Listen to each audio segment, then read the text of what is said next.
Welcome to back my channel Anand का studio में आपका स्वागत है। आज हम आपको होलिका से related words meaning in Hindi and English में बताएंगे। हिंदी में इसे गुलाल कहते हैं और इंग्लिश में इसे कलर्ड पाउडर कहते हैं।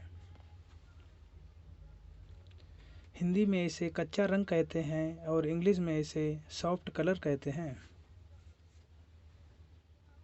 हिंदी में इसे पक्का रंग कहते हैं और इंग्लिश में इसे फास्ट कलर, स्ट्रॉन्ग कलर या सॉलिड कलर कहते हैं। हिंदी में इसे रंग लगाना कहते हैं और इंग्लिश में इसे अप्लाई कलर कहते हैं। हिंदी में इसे घिसे पुराने कपड़े कहते हैं और इंग्लिश में इसे बोर्न आउट क्लोथ्स कहते हैं। हिंदी में इसे पिचकारी कहते हैं और इंग्लिश में इसे वाटर गन, स्क्विर्ट गन, स्क्विर्टर या कैनन कहते हैं। हिंदी में इसे पिचकारी भरना कहते हैं और इंग्लिश में इसे फिल कहते हैं। हिंदी में इसे पिचकारी मारना कहते हैं और इंग्लिश में इसे स्क्वायरिट कहते हैं। हिंदी में इसे भिगो देना कहते हैं और इंग्लिश में इसे ड्रेंच कहते हैं।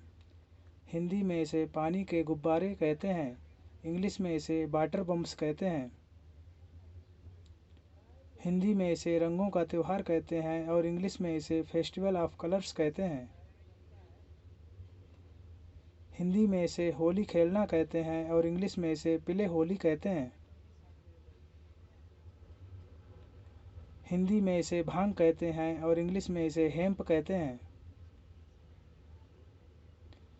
हिंदी में इसे शराब कहते हैं और इंग्लिश में इसे वाइन कहते हैं। हिंदी में इसे हल्के नशे में कहते हैं और इंग्लिश में इसे टिप्सी कहते हैं। हिंदी में इसे ठंडाई कहते हैं और इंग्लिश में इसे नट्टी ड्रिंक कहते हैं। हिंदी में इसे गुजिया कहते हैं और इंग्लिश में इसे स्वीट डीप फ्राइड डम्पलिंग कहते हैं। हिंदी में इसे चावल की खीर कहते हैं और इंग्लिश में इसे राइस पुडिंग कहते हैं। हिंदी में इसे साबूदाने की खीर कहते हैं और इंग्लिश में इसे शैगो पुडिंग कहते हैं। हिंदी में इसे पापड़ कहते हैं और इंग्लिश में इसे पोप्पा डोम्स कहते हैं। हिंदी में इसे मालपुआ कहते हैं और इंग्लिश में इसे पैनकेक कहते हैं। हिंदी में इसे मठरी कहते हैं और इंग्लिश में इसे फ्लैकी बिस्कुट कहते हैं। हिंदी में इसे उपला या कंडा कहते हैं और इंग्लिश में इसे डंक केक कहते हैं। हिंदी में इसे राख कहते हैं और इंग्लिश में इसे ऐश कहते हैं।